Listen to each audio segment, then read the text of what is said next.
നമസ്കാരം. കല്ലുകൾക്ക് കഥ പറയാൻ പറ്റുമോ? കേൾക്കുമ്പോൾ ഒരു അതിശയോക്തിയൊക്കെ തോന്നാം അല്ലേ? പക്ഷേ നൂറ്റാണ്ടുകൾക്ക് മുൻപ് തെക്കേ ഇന്ത്യ ഭരിച്ചിരുന്ന നായക്കർ രാജാക്കന്മാർക്കത് സാധ്യമായിരുന്നു. അവരുടെ കൂറ്റൻ ക്ഷേത്രങ്ങൾ വെറും ആരാധനാലയങ്ങളായിരുന്നില്ല, മറിച്ച് കല്ലിൽ കുത്തിയെടുത്ത ഇതിഹാസങ്ങളായിരുന്നു. ഇന്ന് നമുക്ക് ആ കഥകൾ ഒന്ന് വായിച്ചെടുക്കാൻ ശ്രമിക്കാം. അതായത് ഏകദേശം 16-ാം നൂറ്റാണ്ട് മുതൽ 18-ാം നൂറ്റാണ്ട് വരെ ഒരു 200-ലധികം വർഷക്കാലം തെക്കേ ഇന്ത്യയുടെ ഭരണം നായക്കർമാരുടെ കയ്യിലായിരുന്നു.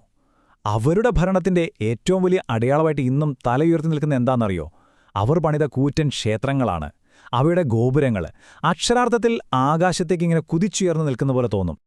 പക്ഷേ ഒന്ന് ആലോചിച്ചു നോക്കൂ, ഈ ഗോപുരങ്ങളുടെ ഉയരം മാത്രമല്ല അവരെ വാസ്തുവിദ്യയിൽ ഇത്ര കേമന്മാരാക്കിയത്. അതിലൊക്കെ അപ്പുറം എന്തോ ഒന്ന് ആ കൽക്കെട്ടുകൾക്കുള്ളിൽ ഒളിഞ്ഞിരിപ്പുണ്ടായിരുന്നു. അതെ, ഞാൻ പറഞ്ഞു വന്നതാണ്. അവരുടെ ശരിക്കുള്ള വൈഭവം ആ ഉയരത്തിലായിരുന്നില്ല, മറിച്ച് ആഴത്തിലായിരുന്നു. ക്ഷേത്രത്തിന്റെ ഓരോ കല്ലിലും, ഓരോ തൂണിലും, ഓരോ ചുമരിലും എവിടെ നോക്കിയാലും കഥകളായിരുന്നു. പുരാണങ്ങൾ, ചരിത്രം, എന്തിനധികം സാധാരണ മനുഷ്യരുടെ ജീവിതം വരെ എല്ലാം അവിടെ കല്ലിൽ കൊത്തിവെച്ചിട്ടുണ്ടായിരുന്നു. അപ്പോ നമുക്ക് ഒരുമിച്ച് ഈ കൽമണ്ഡപങ്ങൾക്കുള്ളിലേക്കൊന്ന് യാത്ര ചെയ്താലോ? ഇതൊരു വെറും ക്ഷേത്ര സന്ദർശനമല്ല കേട്ടോ, മറിച്ച് കാലത്തിലേക്ക് പിന്നോട്ട് നടന്ന് ആ ശില്പങ്ങൾ നമ്മളോട് എന്താണ് പറയാൻ ശ്രമിക്കുന്നതെന്ന് കേൾക്കാനുള്ളൊരു ശ്രമം കൂടിയാണ്. ഓക്കെ, അപ്പോൾ ഈ കഥകളിലേക്ക് കടക്കുന്നതിന് മുൻപ് ആദ്യം നമുക്ക് ഈ കൂറ്റൻ ഗോപുരങ്ങൾ എങ്ങനെയാണ് നിർമ്മിച്ചിരിക്കുന്നതെന്ന് നോക്കാമല്ലേ? ഒരു നായക്കർ ഗോപുരത്തിന്റെ അടിസ്ഥാന ഘടന എന്തൊക്കെയാണെന്ന് നമുക്ക് പെട്ടെന്നൊന്ന് പരിചയപ്പെടാം. ആദ്യം തന്നെ നമുക്ക് ഈ ഗോപുരങ്ങളുടെ ഒരു വലുപ്പമൊന്ന് മനസ്സിലാക്കാം. ഏകദേശം 150 മുതൽ 200 അടി വരെ ഉയരം. ഒന്ന് ആലോചിച്ച് നോക്കിക്കേ, ഇന്നത്തെ ഒരു 15-20 നില കെട്ടിടത്തിന്റെ അത്രയും വരും. ഏറ്റവും അത്ഭുതപ്പെടുത്തുന്ന കാര്യം എന്താണെന്നാൽ നൂറ്റാണ്ടുകൾക്ക് മുൻപ് ഇന്നത്തെ പോലത്തെ ഒരു ടെക്നോളജിയും ഇല്ലാതെയാണ് അവരിത് പണിതുയർത്തിയത്. ഒരു നായർക്കാർ ഗോപുരം ഒറ്റനോട്ടത്തിൽ വളരെ സങ്കീർണമായിട്ട് തോന്നാം, പക്ഷേ അതിന്റെ ബേസിക് സ്ട്രക്ചർ വളരെ ലളിതമാണ്. താഴെ ഒരു വലിയ പ്രവേശന കവാടമുണ്ടാവും. അതിന് മുകളിലായിട്ട് ഇഷ്ടികയും ചുണ്ണാമ്പൊക്കെ ഉപയോഗിച്ച് പണിത പല പല നിലകൾ. പക്ഷേ ഇതിലേറ്റവും പ്രധാനപ്പെട്ട ഭാഗം ഏതാണെന്നറിയാമോ? ഈ കെട്ടിടത്തിന്റെ അകത്തെ ചുമരുകളാണ്. കാരണം അവിടെയാണ് നമ്മൾ തേടി വന്ന കഥകൾ, ആ ചിത്രങ്ങൾ എല്ലാം ഒഴിഞ്ഞിരിക്കുന്നത്. അപ്പോൾ ഗോപുരങ്ങളുടെ ഘടന നമുക്ക് ഏകദേശം മനസ്സിലായില്ലേ? ഇനി നമുക്ക് അതിന്റെ ഉള്ളിലുള്ള ആ കലയുടെ ലോകത്തേക്ക് കടക്കാം. പുരാണങ്ങളും ചരിത്രവും ഐതിഹ്യങ്ങളുമെല്ലാം എങ്ങനെയാണ് ഈ ചുമരുകളിൽ ജീവൻ വെച്ച് നിൽക്കുന്നതെന്ന് നമുക്ക് നേരിട്ട് കാണാം. നമ്മുടെ ഈ യാത്ര തുടങ്ങുന്നത് മഹാ ഇതിഹാസങ്ങളിൽ നിന്നാണ്. ആദ്യം നമുക്ക് അഴകർ, ആണ്ടാൾ ക്ഷേത്രങ്ങളിലേക്ക് പോകാം. അവിടുത്തെ മണ്ഡപങ്ങൾ എന്ന് പറഞ്ഞാൽ ഒരു വലിയ ചിത്രകഥാ പുസ്തകം തുറന്നുവെച്ച പോലെയാണ്. അവിടെ രാമായണം മുഴുവനായിട്ടും, അതായത് തുടക്കം മുതൽ അവസാനം വരെ കല്ലിൽ കൊത്തിവെച്ചിരിക്കുകയാണ്. സാധാരണക്കാർക്ക് പോലും മനസ്സിലാകാൻ വേണ്ടി ഓരോ രംഗത്തിനു താഴെ ചെറിയ വിവരണവും കൊടുത്തിട്ടുണ്ട്. ഇനി അവിടുന്ന് നമ്മൾ നാദം ശിവക്ഷേത്രത്തിലേക്ക് വന്നാലോ? അവിടെ നമ്മൾ കാണുന്നത് മുരുകന്റെ ജനനം പോലുള്ള സ്കന്ദപുരാണത്തിലെ കഥകളാണ്. ചുമരുകളിൽ നല്ല കളർഫുള്ളായിട്ട് വരച്ചിട്ടിരിക്കുന്നത് കാണുമ്പോൾ ആ കഥകൾ നമ്മുടെ കൺമുന്നിൽ പുനർജനിക്കുന്ന പോലെ തോന്നും. വലിയ വലിയ ഇതിഹാസങ്ങൾ മാത്രമല്ല കേട്ടോ, ഓരോ നാടിന്റെയും സ്വന്തം കഥകളും ആചാരങ്ങളുമൊക്കെ ഈ ക്ഷേത്രങ്ങളിൽ നമുക്ക് കാണാൻ പറ്റും. ഒരു ഉദാഹരണം പറയാം. ശ്രീരംഗത്ത് ചെന്നാൽ അവിടുത്തെ മുത്തങ്കി സേവ എന്ന ഒരു പ്രാദേശിക ഘോഷയാത്രയുടെ ചിത്രം വരച്ചുവെച്ചിരിക്കുന്നത് കാണാം. ഇനി പട്ടീശ്വരം ക്ഷേത്രത്തിലാണെങ്കിലോ ആ നാടിന്റെ സ്വന്തം തലപുരാണമാണ് ചുമരിലെ വിഷയം. ഇതിൽ നിന്ന് എന്താ നമുക്ക് മനസ്സിലാകുന്നത്? ഈ ക്ഷേത്രങ്ങൾ അന്നത്തെ ജനങ്ങളുടെ ജീവിതവുമായിട്ട് അത്രയധികം ചേർന്ന് നിന്നിരുന്നു എന്നല്ലേ? ചില ചിത്രങ്ങൾ നമ്മളെ ശരിക്കും അത്ഭുതപ്പെടുത്തും. ഉദാഹരണത്തിന് ചിദംബരത്തെ ശിവകാമിയമ്മൻ ക്ഷേത്രത്തിലെ ഈ ഒരു രംഗം നോക്കൂ. ഭിക്ഷാടകന്റെ വേഷത്തിൽ വന്ന ശിവന്റെ സൗന്ദര്യത്തിൽ മയങ്ങിയിട്ട് അദ്ദേഹത്തിന് പിന്നാലെ പോകുന്ന ഋഷിപത്നിമാരുടെ കഥയാണിത്. പക്ഷേ ഇതിലെ രസകരമായ കാര്യം എന്താണെന്നാൽ ഈ ചിത്രത്തിലെ സെൻട്രൽ ഫോക്കസ് ശിവനല്ല, മറിച്ച് ആ സ്ത്രീകളുടെ ഭാവങ്ങൾക്കും വികാരങ്ങൾക്കുമാണ്. ഇത് അവരുടെ സ്റ്റോറി ടെല്ലിംഗ് എത്രത്തോളം ഡീപ്പായിരുന്നു എന്നതിൻ്റെ ഒരു സൂചനയാണ്.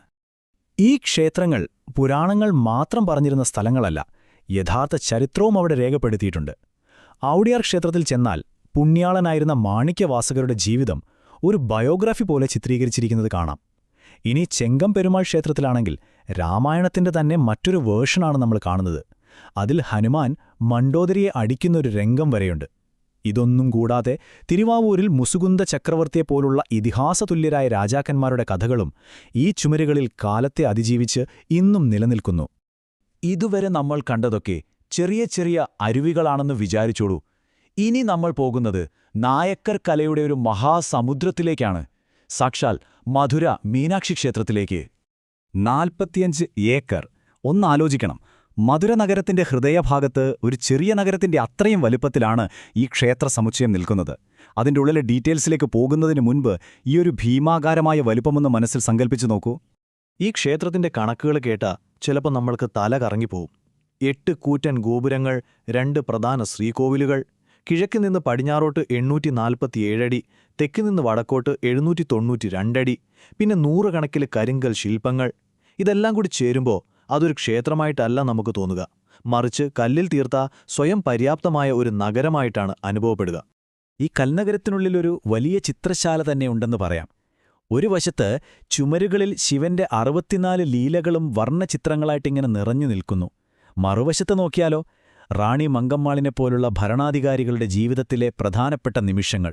അതായത് ചരിത്രമിവിടെ കല്ലിൽ എന്നേക്കുമായി എഴുതിച്ചേർത്തിരിക്കുകയാണ്. എന്നാൽ ഈ ചിത്രങ്ങളിലെല്ലാം വെച്ച് ഏറ്റവും പ്രധാനം, അല്ലെങ്കിൽ ഇതിൻ്റെ എല്ലാം ഒരു ഹൈലൈറ്റ് എന്ന് പറയാവുന്നത്, ഊഞ്ഞാൽ മണ്ഡപത്തിൽ വരച്ചിരിക്കുന്ന മീനാക്ഷി സുന്ദരേശ്വര വിവാഹത്തിന്റെ ചിത്രമാണ്. ഈ ക്ഷേത്രത്തിന്റെ മാത്രമല്ല, ഒരുപക്ഷേ മധുര നഗരത്തിന്റെ തന്നെ ഹൃദയത്തുടിപ്പ് ഈ ഒരു ഒറ്റ ചിത്രത്തിലാണെന്ന് നമുക്ക് പറയാൻ സാധിക്കും. അപ്പോൾ നമ്മൾ ഇത്രയും നേരം ഈ കലയുടെ സൗന്ദര്യവും അത്ഭുതങ്ങളുമൊക്കെ കണ്ടു. പക്ഷേ ഒരു ചോദ്യം ബാക്കിയുണ്ട്. എന്തിനായിരുന്നു ഇതെല്ലാം? എന്തുകൊണ്ടാണ് നായക്കർ രാജാക്കന്മാർ ഇത്രയധികം കഥകൾ ഈ ക്ഷേത്രങ്ങളിൽ നിറച്ചത്? അതെ, എന്തുകൊണ്ടാണ് ഈ കഥകൾക്ക് ഇത്രയധികം പ്രാധാന്യം അവർ കൊടുത്തത്? ഇത് വെറുതെ ഒരു ഭംഗിക്ക് വേണ്ടിയായിരുന്നില്ല. ഇതിന് പിന്നിൽ വളരെ വ്യക്തമായ ഒരു ലക്ഷ്യമുണ്ടായിരുന്നു. ഒരു സമൂഹത്തെ മുഴുവൻ ഒന്നിപ്പിക്കാൻ കഴിയുന്ന ഒരു വലിയ ലക്ഷ്യം. അതിനുള്ള ഉത്തരം വളരെ സിമ്പിളാണ്, പക്ഷേ അത്രത്തോളം തന്നെ പവർഫുള്ളുമാണ്. ഒന്നാമത്തെ കാര്യം, ഇതൊരു വിഷ്വൽ ടെക്സ്റ്റ് ബുക്കായിരുന്നു. അതായത് എഴുത്തും വായനയും അറിയാത്ത സാധാരണക്കാർക്ക് പോലും പുരാണങ്ങളും ഇതിഹാസങ്ങളും ഒക്കെ കണ്ടുപഠിക്കാനുള്ള ഒരു അവസരമായിരുന്നു ഇത്. രണ്ടാമതായി, ഇതൊരു ചരിത്രരേഖയായിരുന്നു. രാജാക്കന്മാരുടെ വിജയങ്ങളും പുണ്യാളന്മാരുടെ ജീവിതമൊക്കെ വരും തലമുറകൾക്കായി അവർ അനശ്വരമാക്കി. പക്ഷേ ഏറ്റവും പ്രധാനപ്പെട്ട കാര്യം, ഇത് അന്നത്തെ സമൂഹത്തെ പ്രതിഫലിപ്പിക്കുന്ന ഒരു കണ്ണാടിയായിരുന്നു. ക്ഷേത്രത്തൂണുകളിൽ സാധാരണക്കാരായ വേട്ടക്കാരുടെയും കുറവരുടെയും ശില്പങ്ങൾ കൊത്തിവെച്ചത് ആ കലയിൽ എല്ലാവർക്കും സ്ഥാനമുണ്ടായിരുന്നതിൻ്റെ ഏറ്റവും വലിയ തെളിവാണ്. അതുകൊണ്ട് നമ്മൾ ഓർത്തിരിക്കേണ്ട ഏറ്റവും പ്രധാനപ്പെട്ട കാര്യം ഇതാണ്: ഈ ക്ഷേത്രങ്ങൾ വെറും ആരാധനാലയങ്ങൾ മാത്രമല്ല, അവ ഒരു കാലഘട്ടത്തിന്റെ, ഒരു സംസ്കാരത്തിന്റെ മുഴുവൻ കഥകളും കല്ലിൽ കുത്തിവെച്ച വലിയ ഗ്രന്ഥശാലകളാണ്. അപ്പോൾ ഈ കൽഗ്രന്ഥശാലകളിൽ നിന്ന് നമ്മൾ പുറത്തേക്ക് വരുമ്പോൾ ഒരു ചോദ്യം നമ്മുടെ മനസ്സിൽ ബാക്കിയാവുന്നു. നൂറ്റാണ്ടുകൾക്ക് ശേഷം നമ്മുടെ ഇന്നത്തെ കെട്ടിടങ്ങൾ, നമ്മുടെ സ്മാരകങ്ങൾ, ഇതൊക്കെ നമ്മളെക്കുറിച്ച് എന്ത് കഥയായിരിക്കും പറയുക? നമ്മുടെ ഈ കാലഘട്ടത്തിന്റെ എന്തടയാളമായിരിക്കും അവയിൽ ബാക്കിയുണ്ടാവുക? ഒന്ന് ചിന്തിച്ചു നോക്കൂ. അടുത്ത തവണ കാണാം. നന്ദി.